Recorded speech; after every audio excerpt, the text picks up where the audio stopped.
신명기 19장 1절 내 하나님 여호와께서 이 여러 민족을 멸절하시고 내 하나님 여호와께서 그 땅을 내게 주심으로 내가 그것을 받고 그들의 성읍과 가옥에 거주할 때에 내 하나님 여호와께서 내게 기업으로 주신 땅 가운데에서 새 성읍을 너를 위하여 구별하고 내 하나님 여호와께서 내게 기업으로 주시는 땅 전체를 세 구역으로 나누어 길을 닫고 모든 살인자를 그 성읍으로 도피하게 하라.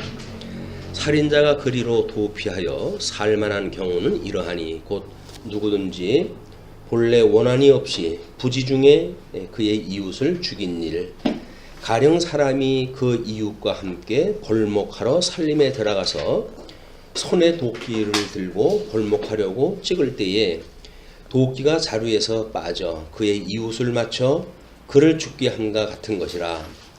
이런 사람은 그 성읍 중 하나로 도피하여 생명을 보존할 것이니라.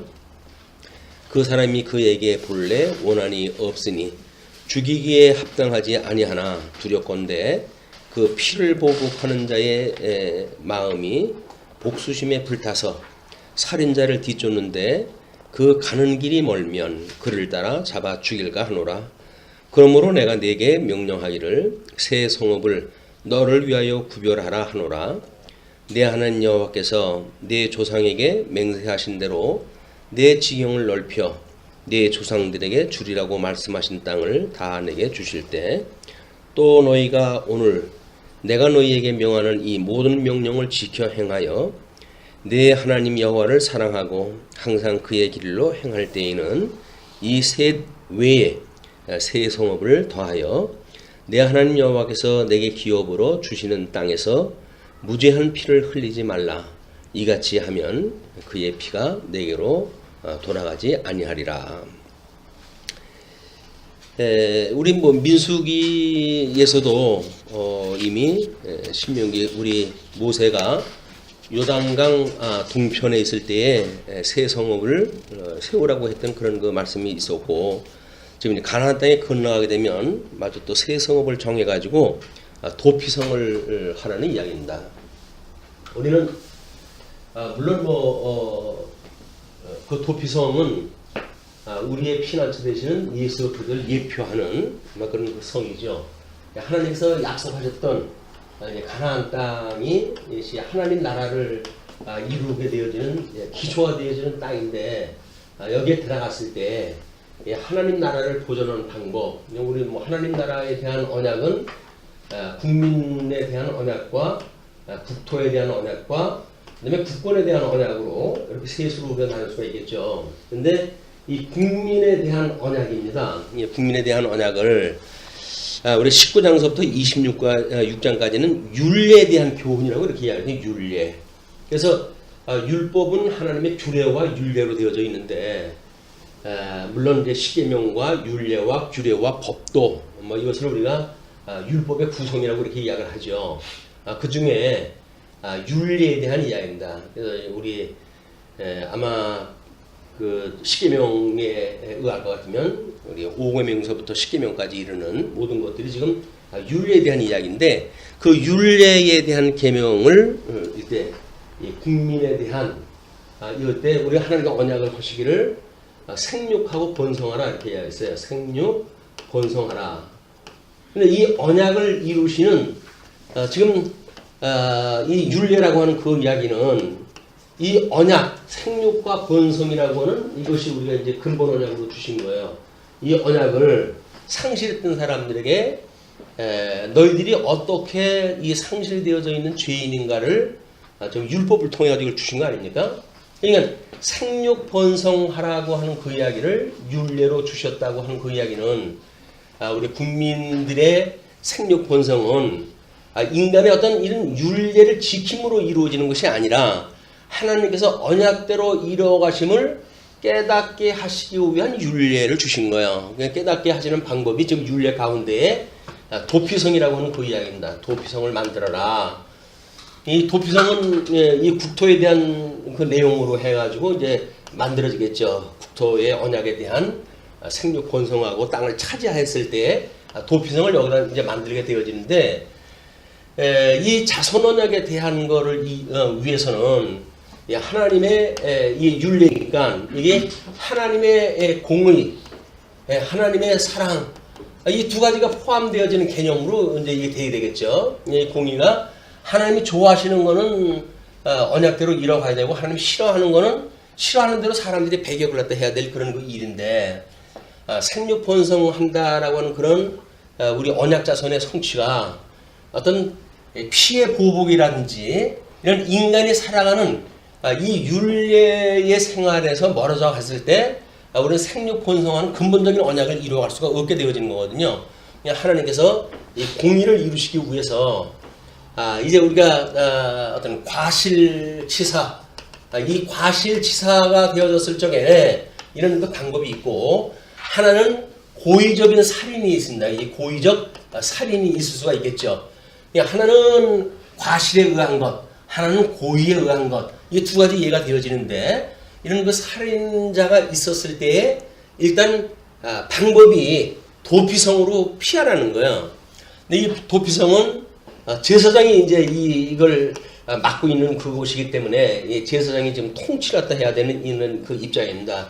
그래서 제사장이 있는 도피성에 사람이 피해가지고 생명을 과실치사가 맞다고 한다면 제사장의 도움으로 해가지고 거기서 보호를 받고 그리고 만약에 제사장이 죽게 되면 이제 거기 모든 그 사면이 되어지는 그런 그 제도가 되어져 있어요. 근데 고의적 살인이라고 한다면 제사장의 판단을 해가지고 고의라고 했을 때에는 이 도피성이 있지 못하게 합니다. 내쫓아가지고 그래가지고 결국은 피해 보복으로 인해 가지고 이건 고의적 살인에 대한 적합한 살인 행위에 의한 벌칙이 주어지죠.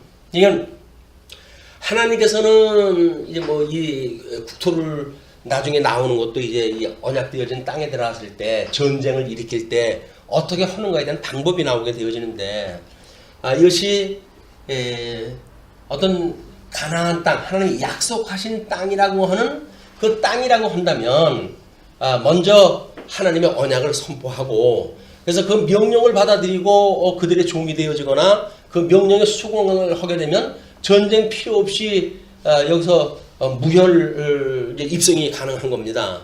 근데 만약에 그런 메시지를 받아들이지 않는다고 한다면 성전이 벌어지는 거예요. 소위 성전이 벌어지는 겁니다. 이 거룩한 전쟁이라고 이렇게 이야기를 하지만 믿지 않는 사람들 입장에서 보게 되면 이게 성전이라고 하는 게 뭐 어떻게 하나님께서 가나안 7족속을 갖다 씨도 안 말리고 다 죽이라고 그렇게 이야기를 하시냐 이렇게 이제 생각을 든단 말이에요. 그냥 이 율례라고 하는 거를 기능적으로 이해를 하게 되어지게 되면 다 죽여라 라고 했던 그런 그 이야기를 인도주의적인 입장에서 이걸 해석을 해야 되니까 해석이 안 되어지는 거예요. 근데 이거는 우리 하나님께서 이 기능적으로 준 것이 아니라 계시적으로 주어가지고 이 언약을 하나님께서 어떠한 방법을 통해서 이루어 가시는지 이거를 인간적인 방법으로는 안 된다고 하는 걸 보여주는 거예요. 오직 예수 그리스도에 의해서만 이 근본적인 언약이 회복되어진다. 이걸 보여주는 일이기 때문에 이런 성경 전체가 말하고 있는 복음 사상이 없으면 이 해석을 문자적인 해석으로 할 수밖에 없고 그 문자적인 해석이라고 한다면 지엽적인 해석으로 떨어지고 그 지엽적인 해석은 전체적인 성경의 이론론적인 그런 그 어떤 해석의 원리를 벗어나게 되어지고 막 이렇게 해서 성경이 어려운 겁니다. 이게 해석이 어렵고 어떤 데 보게 되면 돌로 쳐 죽이라고 이렇게 이야기하는 하나님이 싫어하시는 일을 갖다 하는 자는 돌로 쳐 죽이라고 그러잖아요. 물론 이스라엘 백성도 마찬가지입니다. 하나님이 싫어하시는 그런 범행위가 있을 적엔 돌로 쳐서 죽이라고 이렇게 이야기를 하시는데 그러나 어떤 그런 그 과실에 의한 이런 그 살인으로 했을 적에는 피해 보복을 막게 하시는 막 이런 것들이 어떤 인간적인 기준으로 해가지고 되어지는 게 아니에요. 제일 근본적으로 하나님이 국민 언약, 우리 생육하고 번성하라 라고 했던 하나님의 나라의 백성들에 대한 언약을 하나님이 어떻게 이루어 가시는가를 보여주는 복음적 계시다. 이런 개념을 가지시고 본문을 이제 이해를 하셨으면 좋겠어요. 일단은 세 개역으로 나누고 그리고 이 4절에 보게 되면 살인자가 그리로 도피하여 살만한 경우는 이러하니 그 누구든지 본래 원한이 없이 부지 중에 그의 이웃을 죽인 일 해가지고 그 사례를 들어요. 이제 도끼로 인해 가지고 실수로 죽이게 되어지는 그런 그 일을 갖다 했을 때 6절에 그 사람이 그에게 본래 원한이 없으니 죽이기에 합당하지 아니하나 두렵건대 그 피를 보복하는 자의 마음이 복수심에 불타서 그 이야기는 하나님의 공의와는 상관없이 인간이 가지고 있는 보복심리에 의해 가지고 이 보복심리에 의해 가지고 하나님의 근본 언약을 해치게 되어지기 때문에 하나님께서는 하나님의 공의를 기준으로 해가지고 지금 이 율례를 갖다 주시는 거예요. 그러면 하나님이 이 공의라고 하는 건 하나님의 기준 안에 하나님의 기준, 이 하나님의 기준은 물론 하나님 스스로는 선악을 일반으로 여기시는 분이에요. 그러나 하나님은 좋아하심과 싫어하심이라고 하는 절대 이성적 기능을 가지고 계신 분이기 때문에 우리 하나님이 좋아하심은 하라고 명령이 되어졌고 그 다음에 하나님이 싫어하시는 거는 하지 말아라고 이걸 명령이 떨어진 거거든요. 그러니까 명령은 두 가지밖에 없어요. 하라, 하지 마라. 하나님이 좋아하시는 거는 하라고 권령, 우리 이제 이걸 권령이라고 이렇게 이야기를 하고 그 다음에 하지 마라라고 하는 걸 금한 명령이라고 해서 금령이라고 이렇게 이야기를 하죠. 그러니까 권령이냐 금령이라고 하는 그 이야기는 하나님의 기준이 돼야 되는데 이것이 인간들이 자기의 어떤 보복심리라든가 자기의 어떤 그 친척에 대한 원수라고 한다면 마땅히 자기의 친척의 원수를 갚자고 그러겠죠. 그러나 이제 하나님의 공의에 따른 거냐 아니냐라고 하는 게 기준이 돼야 된다. 모든 윤리의 기준은 결국 하나님의 의에 대한 이야기입니다. 그래서 우리 모든 복음에는 하나님의 의가 나타나서 믿음으로 믿음에 이르게 하나니 오직 의인은 믿음으로 말미암아 살리라 한것 같다 이렇게 이야기를 하잖아요. 그러니까 로마서의 논리가 뭐냐면 그 하나님의 의인은 여기서 이거를 상실했던 사람들, 이 상실했던 사람들이 지금 사망의 종로로 타고 있다고 하는 걸 깨닫게 하는 일입니다. 사망의 지금 종로로 타고 있다. 그래서 로마서의 1장에 이제 하나님께서 알만한 것을 보여줬을 때 오히려 하나님을 경외하지도 아니하고 오히려 금수의 모양으로 짐승과 버러지의 그런 형상으로 바꾸었다. 아주 우상 숭배를 하는 자들에 대한 이런 거를 상실한 마음에 내어버려두고 어두운 마음에 내어버려두고 그 다음에 미련한 마음에 내버려두고 부끄러운 마음에 내버려두고 이렇게 해가지고 결국은 합당치 못한 일을 하게 하시는 일이란 말이에요. 그 이야기는 지금 이 상실되어서 사망의 종로릇을 하고 있기 때문에 여기서는 인간들이 아무리 객관적으로 선한 기준을 만들었다고 하더라도 이건 하나님이 싫어하는 악의 기준이 되어지기 때문에 이건 절대 악에 있는 거예요. 그러니까 아무리 인간들이 선을 행한다고 하더라도 이 선은 절대 악 가운데 이게 들어가져 있는 선이기 때문에 결국은 악에 대한 얘기입니다. 하나님이 싫어하시는 일이에요. 인간들이 좋아하는 기준으로 보아가지고는 뭐 성경이 그 너무하다 뭐 하나님이 그거 그렇게 사랑의 하나님 그럴 수가 있느냐라고 하는 그 이야기는 이런 이론론적인 개념을 모르기 때문에 그 이야기를 하는 겁니다. 그거는 하나님의 기준이 아니죠. 인간의 기준으로 봤을 때 그러는데 인간의 기준은 이렇게 보복 심리를 가지고 그것이 뭐 과실이냐 또는 고의냐라고 하는 건 상관없이 이게 나타날 수가 있는 거란 말이에요. 결국 죽이게 되어지기 때문에 하나님의 의로 이 도피성을 만들어 가지고 지금 이런 그 사망의 종로로 터는 자들을 끊임없이 내가 이 살인자로구나. 우리 조상이 우리 아담이 하나님 앞에 불순종함으로 해가지고 그 이후 우리가 사망의 종이 되어져서 죄 중에 잉태되어지고 죄 중에 출생이 되어졌구나 라고 하는 걸 깨달으라고 이걸 주신 거란 말이에요. 율법은 우리를 죄에 있음을 깨닫게 하시는 거야. 죄에 있음에 대하여 이야기이기 때문에 이 죄에 있음에 대한 거를 우리가 시인할 때 해야 하나님 저는 정말 죄 중에 잉태되어졌고 죄 중에 출생되어져 있는 정말 우리 사도 바울의 고백처럼 만물의 찢기와 같고 그리고 죄인 중에 괴수입니다 라고 고백이 나와야 예수 그리스도로 말미암은 은혜 이런 가실치사로 해가지고 은혜의 섭리를 따라가지고 우리가 하나님 앞에 이게 은혜를 입게 되어진단 말이에요. 그럼 이 율례라고 한다면 은혜를 입는 건 규례를 통해 가지고 이게 되어지는 거 아닙니까? 예수 그리스도의 십자가의 도를 은혜 가지고 하나님의 은혜를 따라 가지고 살게 되어지는 이런 일이 규례에 따라 가지고 이제 모든 게 면제가 되어지는 일인데 이런 규례를 여기서 놓치고 그냥 공의에 대한 조피성을 갖다 하고 기능적으로 그걸 피하느냐 마느냐 뭐 이런 걸로만 이해해가지고는 도피성이 의미가 없어요. 지금 이제 이게 거리가 멀어가지고 그들이 이제 너희들을 따라잡아가지고 6절 끝에 그렇게 되어져 있어요. 살인자를 그 피를 보복하는 자의 마음이 복수심에 불타서 살인자를 뒤쫓는데 그 가는 길이 멀면 그를 따라 잡아 죽일까 하노라 라고 해가지고 지금 그 이스라엘 가나안 땅에 이들이 이제 들어가게 되어졌을 때 이쪽 동편으로 해가지고 세 군데를 짓게끔 하고 그다음에 에덴 동편 쪽에 세 군데를 만들어가지고 짓게끔 되어졌어요. 그래서 지금 이 각자의 도피성으로 피할 수 있는 거리가 이거 전부 뭐 32km라고 그러죠. 평균 32km로 해가지고 도피성으로 도망가는데 지시되어 죽지 않도록 배려가 되어져 있어요. 뿐만 아니라 이런 그 길이 협착되어진 길이나 골목길이면 찾기가 어렵잖아요. 그럼 할 수만 있으면 넓은 길을 만들어가지고 사람들이 누구나 거기를 도망가기 쉽게 만들고 안내판을 만들어가지고 사람들이 도피성을 몰라서 찾아가지 못하는 이런 일이 없도록 하라 그 이야기거든요. 그것이 예수 그리스도 나는 그 길이요 진리요 생명이라고 하셨는데 그 길 대신 예수 그리스도를 우리가 가는 이 길이에요.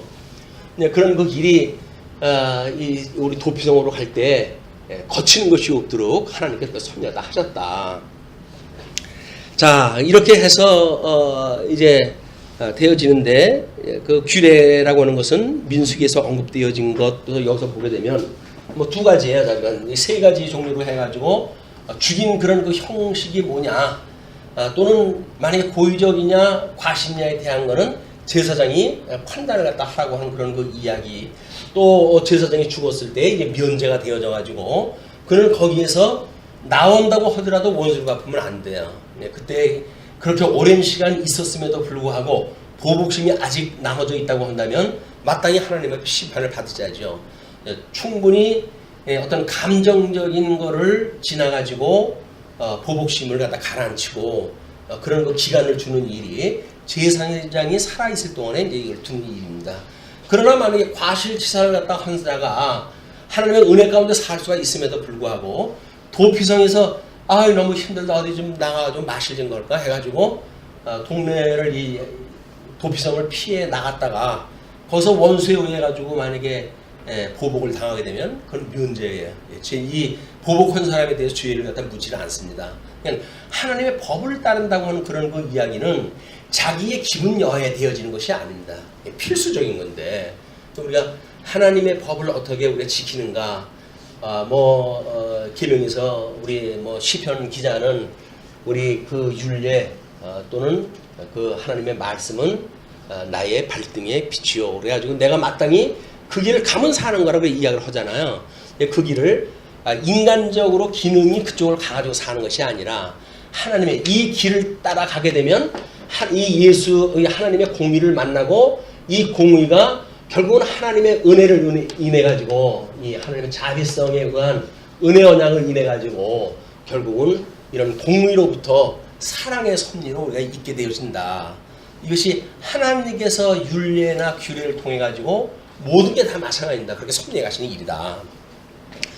자 이렇게 해서 1절부터 10절까지 가나안 땅의 이제 세 도피성과 그 다음에 11절로부터 13절까지는 여기 고의적 살인자예요. 고의적 살인자. 그러나 만일 어떤 사람이 그의 이웃을 미워하여 엎드려 그를 기다리다가 일어나 상처를 입혀 죽게 하고 이 한 성읍으로 도피하면 그 본성읍 장로들이 사람을 보내어 그를 거기서 잡아다가 보복자의 손에 넘겨 죽이게 할 것이라. 이제의 그 보복자의 손에 넘긴다든지 하는 그런 그 이야기는 이제 그 원수와 똑같은 방법으로 처형을 갖다 하는 거야. 그걸 동형 우리 이제 그 그 보복이라고 그렇게 이야기했다 하는데 그거에 의해 가지고 죽이게끔 허락을 갖다 해줬어요.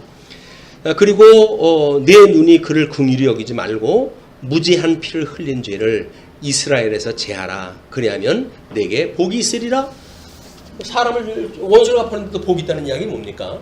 생육하고 번성을 하고 했던 일을 지금 이 사람은 개인적인 원수를 갚았는지 몰라도 하나님의 입장에서 보게 되면 생육 번성하라고 하는 하나님의 언약을 방해한 자야. 하나님의 뜻을 어긴 자.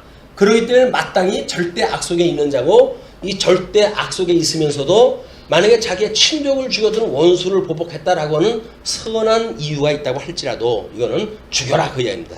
죽여라. 그렇게 했을 때 복이 있다는 거예요. 내 하나님 여호와께서 내게 주어 차지하게 하시는 땅, 곧 내 소유가 된 기업의 땅에서 조상이 정한 내 이웃의 경계표를 옮기지 말지니라. 14절 경계표 이동 금지입니다. 우리 계명 10계명 중에 10번째가 이웃을 탐하지 마라로 되어져 있잖아요. 그럼 이웃을 탐하지 말라고 했던 그것도 율례로 주어진 거예요. 그런데 자기 어떤 개인적인 욕심에 의해 가지고 이 고리대금업자들이 가끔가다 그런 장난을 많이 치잖아요. 땅덩어리를 뺏어가지고 자기의 지역으로 삼고 이렇게 되어지는데, 하나님께서 우리 신현제도를 설명할 적에도 그렇게 이야기를 했지만, 하나님께서 약속하셨던 땅은 모든 그 구역이 정해져 있는 겁니다. 정해져 있다고 하는 것을 우리가 경제 원리라고 하는 그 이야기는 인간의 욕심에 의해 가지고 모든 어떤 부를 창출하는 것이 아니라 하나님께서 주셨다고 하는 은혜를 깨닫게 하는 것이 경제의 원리예요. 그걸 우리가 신약 성경에 오게 되면 이걸 연보의 원리라고 이렇게 이야기를 하죠. 버릴 연자와 보탤 보자를 써가지고 부한 자가 버림으로 해가지고 가난한 자가 보탬을 입어가지고 평균을 이르게 하시는 그런 복음 원리가 있는 거기 때문에 요즘처럼 부동산 정부에서 규제를 갖다 한다고 그러는데도 불구하고 서울의 집값이 자꾸 뛰어가지고 지금 재건축한다든지 이런 거에 대한 특별 어떤 단속을 갖다 하고 이러면서 이제 좀 추춤해졌다고 그러더라고요. 근데 이 하나님이 싫어하는 그런 그 가운데 있는 죄의 종으로 타던 인간들, 모든 욕심으로 해가지고 가득 차 있는 자들, 이 하나님께서 탐욕 속에다 우리 집어넣은 거거든요. 이 탐욕 속에다 집어넣어가지고 욕심을 부리는 자들은 이 세상에 우리 정글의 법칙에서 준하게 되어지는 짐승들의 원리입니다. 근데 짐승들도 자기가 어떤 배가 고플 적에는 사냥을 하지만 배가 부를 적엔 지 앞에서 먹거리가 왔다 갔다 해도 신경도 안 써요. 얼굴이 쳐다보고 있지. 근데 이 욕심의 끝이 없는 게 인간인 거예요. 인간은 끝도 없고 한도 없어요. 잠깐 싸는데 지치지도 않아. 그래가지고 우리 모든 그 아마 세계의 역사가 이 욕심으로 인해 가지고 물론 세계 역사는 발전해 왔는지 몰라요. 지금까지. 왜? 이 사람들은 죄 중에 있는 사람들이기 때문에 이들의 근본 사생이 뭐냐면 하나님과 같이 되고자 싶은 이런 마음을 가지고 있는 사람들이에요. 하나님과 같이 되고자 하는 마음. 하나님과 같이 되고자 하는 이런 게 뭐예요? 아담이 불순종을 어떠 했을 때 선과 악을 아는 일에 하나님과 같이 될까 하여 하나님께서 그걸 먹지 말라고 했던 사단의 미혹에 빠졌던 자들이거든요. 그러니까는 모든 만사를 하나님과 같은 일을 자기가 하고 싶은 거예요. 모든 걸 통치언약을 주셨다는 그런 그 이야기도 하나님이 다스리라고 했던 그 영역이 있는데 자기가 이걸 전부 다스려야 되니까 그래가지고 결국은 하나님이 싫어하시는 그런 그 윤리 가운데에 통치가 이루어지고 그렇습니다. 하나님은 경계를 옮기지 말라. 이 국가의 국토라고 하는 그 이야기는 이건 개인한테 불화가 되면 안 되는 일이에요. 욕심에 의해 가지고 다른 사람 살 수가 없잖아. 원래 기본권이 하다못해 집이 있어야 사는데 사람이 이 등을 뉘울 때가 있어야 되는 거 아닙니까? 근데 자기가 욕심이 극한 자들은 그걸 가지고 자기 배를 더 채우는 대로 이걸 사용하다 하기 때문에 땅덩어리를 개인한테 맡기는 것이 잘못되어진 겁니다. 자본주의에서 당연한 것이 아니냐라고 하는데 이 국토라고 하는 그런 그 개념은 우리가 공적 개념으로 이해를 해야지. 정해져 있는 거 아니에요? 이게 정해져 있는 건데 정해져 있는 거를 힘센 사람이 다 집어먹고 한다고 그러면 이거야말로 완전히 짐승세계가 되고 말죠. 그래서 적어도 땅은 국가에서 기본적으로 관리가 되어져 가지고 없는 자나 있는 자나 기본적으로 살 걸 갖다 주고, 뭐 이거 우리 중국 같은 데는 이게 잘 돼 있는 것 같아요. 또 잘 돼 있어 가지고 너무 갑질을 갖다 이제 국가에서 하니까 그게 문제지만은, 근데 뭐 우리 한국에서 먼저 진출을 갖다 했던 사람들도 몇 년 계약을 갖다 했는데 이거 국가 땅이니까 지네들 마음대로 이 계약을 해지하게끔 계약서가 있으니까 마음대로는 안 되고, 그래가지고는 주변을 갖다 전부 공사를 또 한다는 거 아니에요? 전부 땅을 파가지고. 그거 뭐예요? 사람들이 왔다 갔다 할 수가 없는데 장사도 안 되고 아무것도 못하지. 그래 결국은 뭐 털을 갖다가 뺏길 수밖에 없는 그런 거 구조로 되어져 있는 것이 있어요. 그러니까는 이 기능적으로 생각하는 모든 세계는 온전한 걸로 해가지고 좋다. 이 보편적 복지로 해가지고 모두가 행복하다라고 하는 세상을 만들 수가 없습니다. 왜? 하나님께서는 우리들한테 이 세상에서 잘 먹고 잘 살라고 이걸 살게 하신 것이 아니라 우리한테 약속한 나라는 따로 있거든요. 새하늘과 새 땅이라고는 새로운 그런 하나님이 약속했던 그 나라가 있기 때문에 하나님의 그 나라를 우리가 구하면서 살아가야지, 세상에서 살아가는 이 땅, 이 나라를 구하고 여기서 뭔가 배를 불리고 여기서 어깨를 겨루어가지고 무슨 승리감을 맛보고 이런 철저하게 하나님을 모르는 자들 하는 일이에요. 하나님을 우리가 안다고 한다면 내가 열심히 번 돈을 가지고 어떻게 버립니까? 그거를. 이 버린다고 하는 그 이야기는 하나님께 주셨다고 믿어지는 사람들이 그냥 하는 겁니다.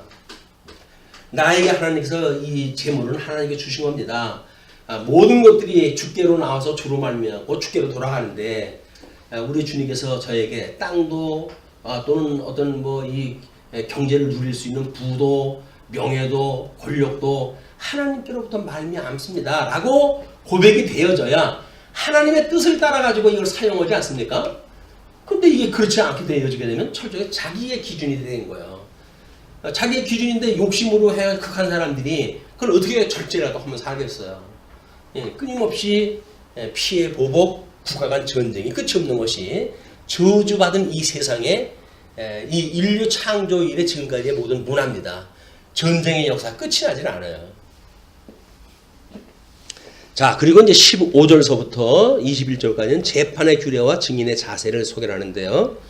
사람이 모든 악에 관하여 또한 모든 죄에 관하여는 한 증인으로만 정할 것이 아니요 두 증인의 입으로나 또는 세 증인의 입으로 그 사건을 확정할 것이며, 그 이야기는 2명 이상의 복수의 증인이 있었을 때, 이 증인이 있었을 때 각자의 증거를 가지고 있어야 됩니다. 각자의 증거를 가지고 있을 때 이 복수의 증인에 의해 가지고 지금 이 판결이 이제 되어지는 건데, 근데 이것도 아무리 성경이 이렇게 기록되어져 있다고 하더라도 거짓 증인을 세워가지고 예수님을 죽인 자들이 이 자들이에요. 이 2-3명 증인을 갖다 거짓 증인을 갖다 그들이 뭐 매수를 갖다 한다든지 그렇지 하지 않습니까? 지금도 지나간 정권에 대한 이런 걸 특별 그런 어떤 수사를 갖다 해왔고, 그럼에도 불구하고 다시 재수사를 갖다 하니까 과거에 얼마나 덮었는지 이런 그 문제들이 또 나오고 그냥 끝도 없고 한도 없는 거야. 이것이 모르겠어요. 문종무라고 해가지고 무슨 그 사람이 특별한 사람들이겠습니까?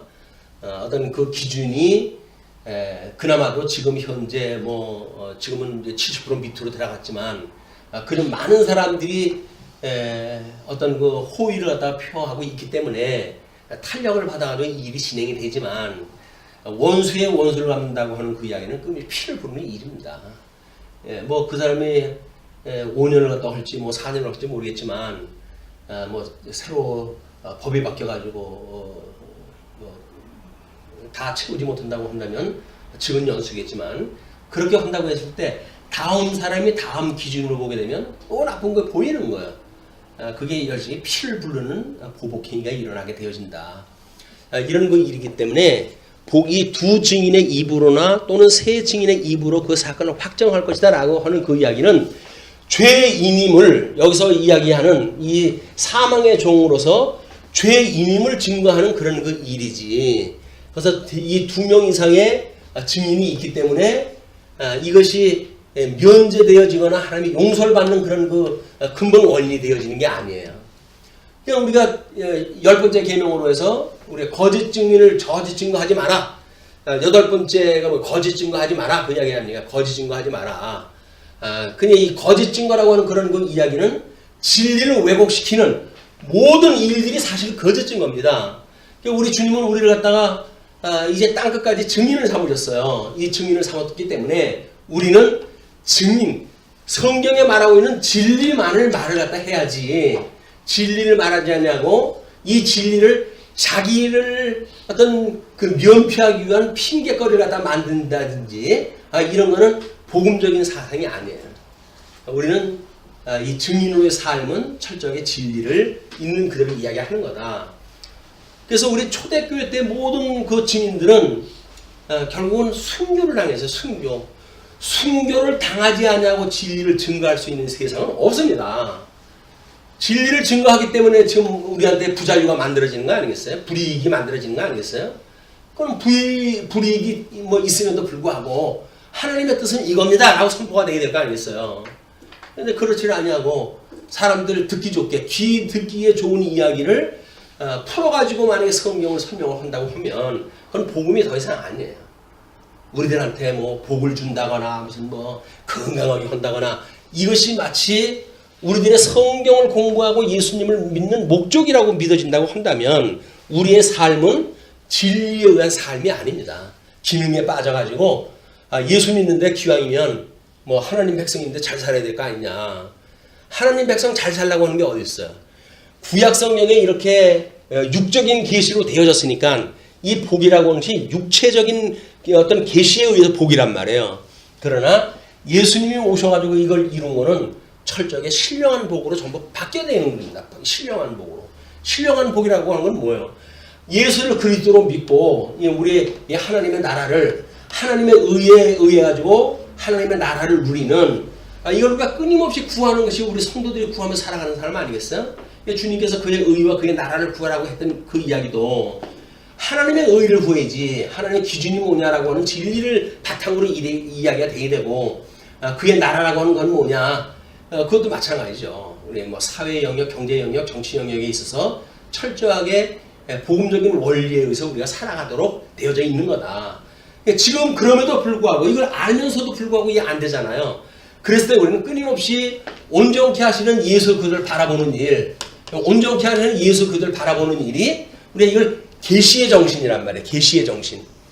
우리가 그걸 알면은 당신은 그렇게 살아요? 라고 우리한테 아마 종주목을 대는 자들이 있을 거예요. 그것이 율법으로 우리를 정죄해 들어오는 자들입니다. 그러나 우리는 율법은 제가 지키는 것이 아닙니다. 나는 할 수가 없는 사람입니다. 다만 우리한테 이런 법을 주신 것은 우리로서는 도저히 할 수 없다고 하는 그런 그 일과 뿐만 아니라 내가 얼마나 하나님 앞에 큰 죄인인지 이걸 고백하라고 우리가 주신 거지 이걸 스스로 뭘 지켜가지고 의롭다는 동 이런 걸 하라고 준 것이 아닙니다. 우리가 그런 이야기 해야 되는 거예요. 근데 이렇게 장신을 말하게 되면 그런 열매를 맺고 삽니까? 맺어지는 것만 맺고 안 맺어지는 것만 안 맺겠죠. 우리 수준에 따라 하나님이 주시는 건데 은혜의 선물로 그걸 가지고 기죽을 거 없어요. 그게 당신은 그렇게 해요? 라고 종주목을 대한다고 하더라도 그렇게 되느냐 안 되느냐에 대한 문제가 아니라 그걸 맺게 하시는 분이 예수 그리스도라고 하는 사실을 내가 증거하는 겁니다. 라고 이해한다 해야 돼. 이분이 증거가 되어져야지 내가 이걸 합니다 안 합니다 해가지고 내가 기준이 돼버리게 되면 복음으로 여지껏 맺었던 모든 열매도 다 거짓말인 거예요. 우리는 내가 하는 것이 아니라 우리 주님께서 나에게 맺게 하시는 겁니다. 그러므로 이것이 많으면 많은 대로 적으면 적은 대로 감사하기도 하고 기뻐하기도 하고 또는 그 말씀으로 인해 가지고 우리가 얼마나 큰 욕심에 빠져져 있는지 이거에 의해 가지고 그 말씀의 책망을 받아들이고 이래 가지고 하나님의 의를 이뤄가고 바르게 함에 성경 말씀에 따라 살아가게 되어지는 거라고 하는 것이 우리 교회의 표예요. 성경대로 알고 성경대로 믿고 성경대로 살자. 성경대로 살자고 그랬더니 그럼 뭐 성경에 나오는 거 너희들이 그렇게 산단 말이냐? 이렇게 이야기하는 사람들은 말이 안 돼요.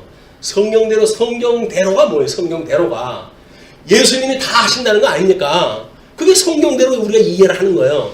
성경대로 믿는다는 이야기는 예수님이 우리의 모든 죄를 용서하셨고 지금도 이분께서 우리를 온전케 하십니다. 우리 하나님 보좌 우편에서 끊임없이 우리를 위하여 중보기도도 하고 계시고 이분의 그 기도에 따라 가지고 우리가 조금씩 이렇게 변화가 되어져 가는 겁니다. 나의 통치자가 되시는 주님입니다. 나의 대주제가 되시는 주님입니다. 라고 해서 이분만을 높이는 것이 예수님을 믿는다고는 성도들의 삶이란 말이에요. 여기 어디 우리가 자랑할 자리가 어디 있습니까? 우리가 이 하나님 말씀을 통해 가지고 자랑할 것이 없어요.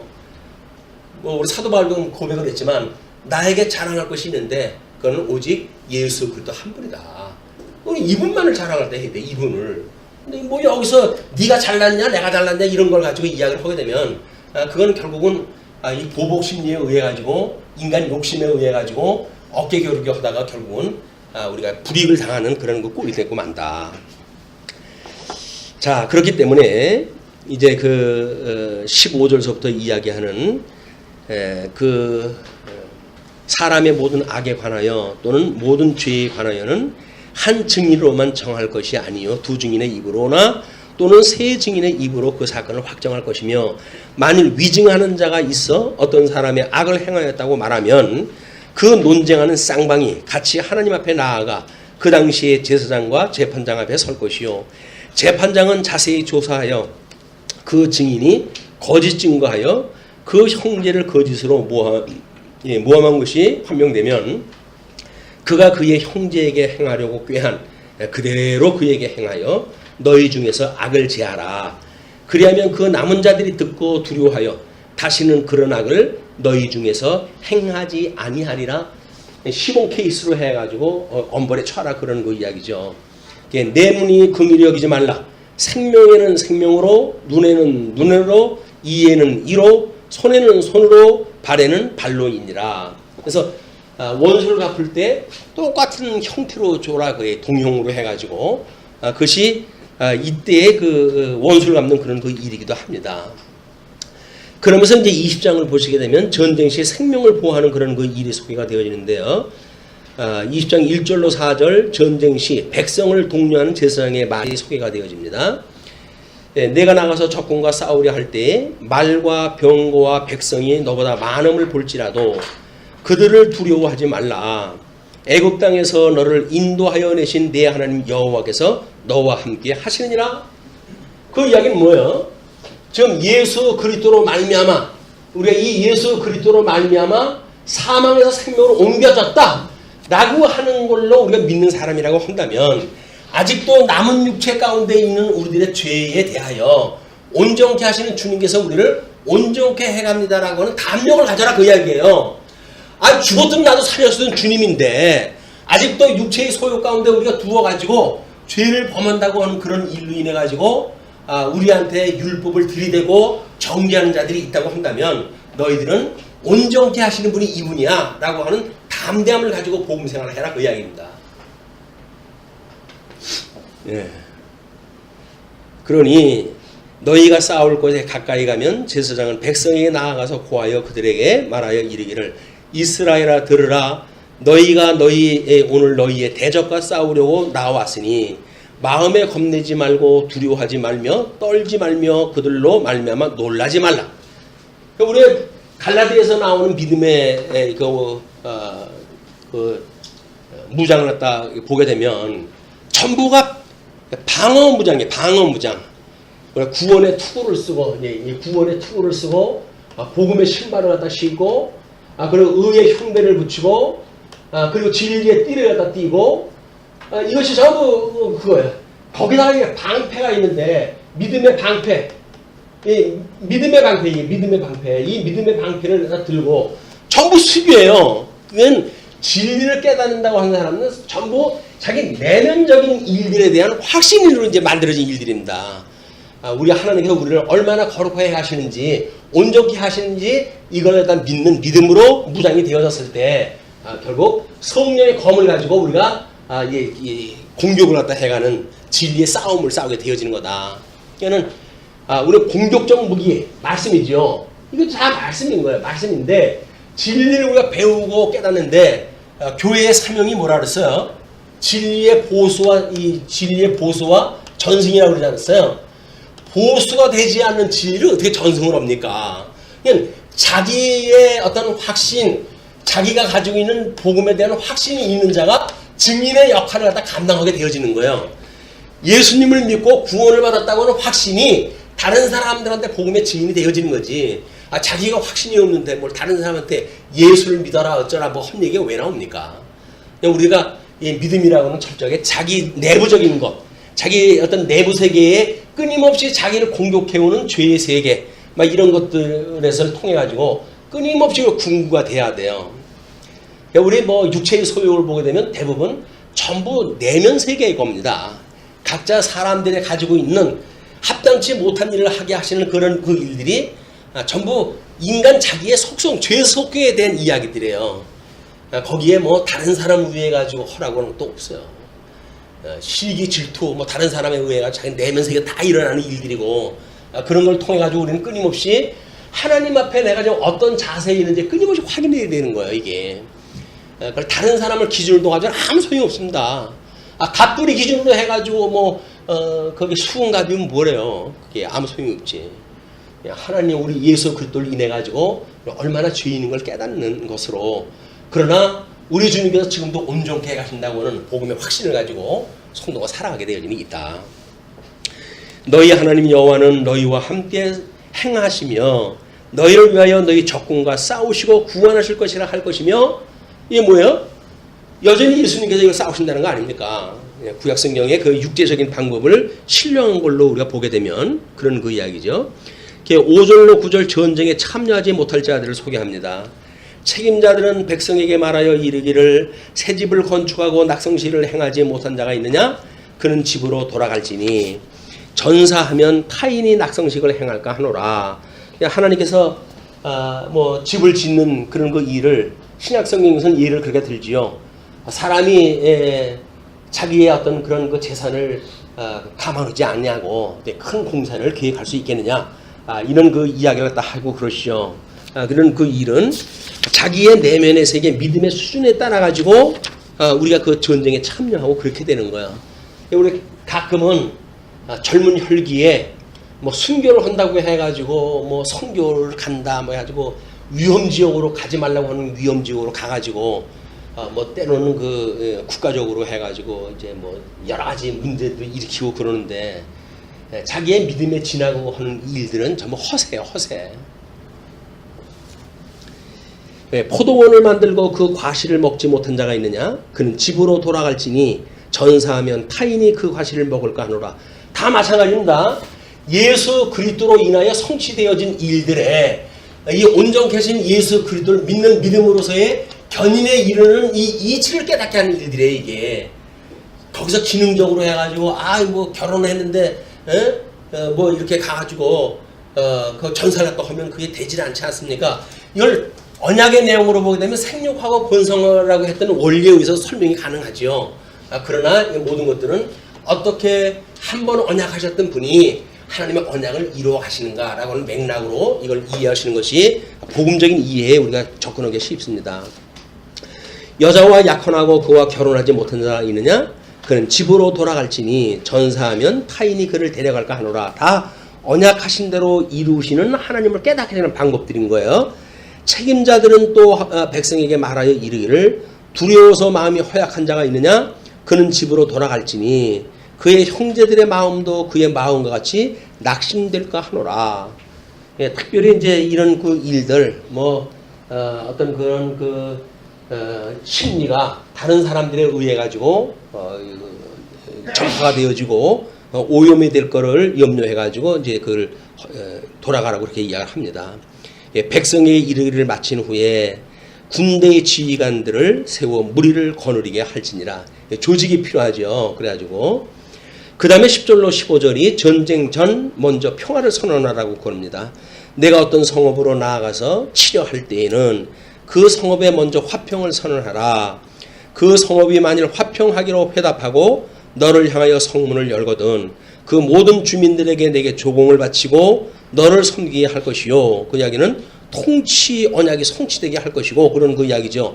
만일 너와 화평하기를 거부하고 너를 대적하여 싸우려 하거든 너는 그 성읍을 에워쌀 것이며 내 하나님 여호와께서 그 성읍을 내 손에 넘기시거든 너는 칼날로 그 안의 남자를 다 쳐 죽이고 너는 오직 여자들과 유아들과 가축들과 성읍 가운데 있는 모든 것을 너를 위하여 탈취물로 삼을 것이며 너는 내 하나님 여호와께서 내게 주신 적군에게서 빼앗은 것을 먹을지니라. 예, 결국은 이 통치 언약을 하나님께서 어떻게 이루어 가시는가에 대한 문제, 이 국권에 대한 문제, 또 내가 내게서 멀리 떠난 성읍들 곧 이 민족들에게 속하지 아니한 성읍들에게는 이같이 행하려니와. 하나님 멀리 떠난 성읍들 또 이 민족들에게 속하지 아니한 성읍들에게는 이제 그렇게 하는데 오직 내 하나님 여호와께서 내게 기업으로 주시는 이 민족들의 성읍에는 호흡이 있는 자를 하나도 살리지 말지니. 왜 그럴까요? 하나님과 언약하셨던 땅이거든요. 이것은 하나님의 언약하신 땅에 대하여 어떤 이유가 없어요. 하나님의 언약을 하셨던 그 땅에서는 앞에서 이야기했던 것처럼 인정사정 보지 말고 전부 죽여라 그런 그 이야기입니다. 호흡이 있는 자를 하나도 살리지 말지니 곧 헷 족속과 아모리 족속과 가나안 족속과 브리스 족속과 휘 족속과 여부스 족속을 내가 진멸하되 내 하나님 여호와께서 내게 명하신 대로 하라. 하나님 좋아하시는 뜻이니까 하라고 그랬죠. 이거는. 근데 다른 성경에서 보라면 뭐라고 그럴까요? 내가 왜 남겨놨는지 아니? 이걸 필연적으로 남겨놓으셔요. 그 외에. 그것이 우리가 예수를 그리스도로 믿었음에도 불구하고 육신의 소욕으로 인해 가지고 끊임없이 아직도 우리가 이 죄 가운데 온전함을 이루지 못한다는 거예요. 그래서 이 견인의 이치를 배우게 하시기 위해서 우리의 육체의 소욕을 인해 가지고 성령의 소욕을 거스르기도 하고 성령의 그때의 성령의 소욕이 또 이 육체의 소욕을 거스려 가지고 성령의 뜻을 따라 살아가게 하심으로 끝까지 우리를 붙들어 주시는 복음의 능력을 우리가 만나게 되어지는 겁니다. 예, 그 다음에 19절로부터 20절까지 전쟁 중 과목은 남겨두라고 이렇게 이야기합니다. 너희가 어떤 성읍을 오랫동안 에워싸고 그 성읍을 쳐서 점령할 때에도 도끼를 둘러 그것의 나무를 찍어내지 말라. 이는 너희가 먹을 것이 될 것이미니 찍지 말라. 들의 수목이 사람이냐? 너희가 어찌 그것을 에워싸겠느냐. 이건 하나님께서 국민 언약을 이루는 생육하고 번성하라고 했던 이 생육 번성을 위한 조건도 있어요. 또 국토언약을 이루는 그런 그 원리도 있어요. 그 다음에 이 국권언약을 이루어가지고 전쟁, 불가피한 전쟁도 있어요. 그럴 때에 어떤 원리를 우리가 인용하다 하는가에 대한 문제가 바로 이런 나무가 있다든지 과실나무가 있다든지 하는 거를 해하지 마라.